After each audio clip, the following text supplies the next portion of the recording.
Hi நண்பர்களே, காலை வணக்கம். வாங்க காபி சாப்பிட்லாம்.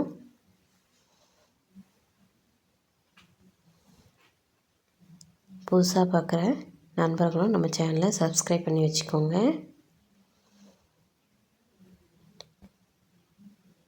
இன்றைக்கி கத்திரிக்காய் புளிக்குழம்பும் பீன்ஸ் பொரியல் தாங்க செய்ய போகிறேன்.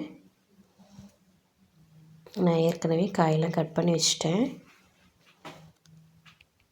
சில பேர் புளிக்குழம்பு தேங்காய் அரைச்சி ஊற்றாமல் வைப்பாங்க, சில பேர் தேங்காய் அரைச்சி ஊற்றி வைப்பாங்க.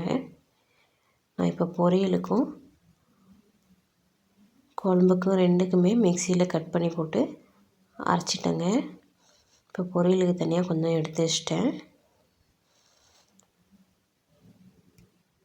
மீதி தேங்காவில் தக்காளி 2 தக்காளி கட் பண்ணி போட்டு அரைச்சிக்கோங்க.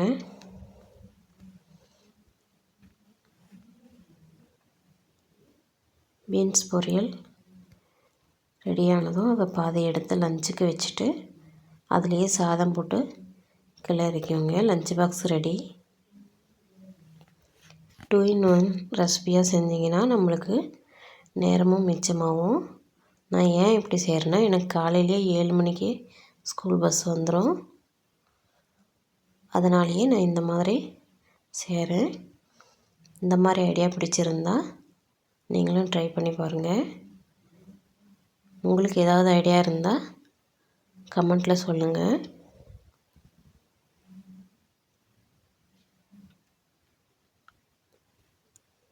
எப்பயும் போல் நார்மலாக புளிக்குழம்பு வைக்கிற மாதிரி தாங்க. இப்போ காலையில் டிஃபனுக்கும் ராகி ஆனியன் தோசை ஊற்றிட்டேங்க. இப்போ குழம்பும் ரெடி.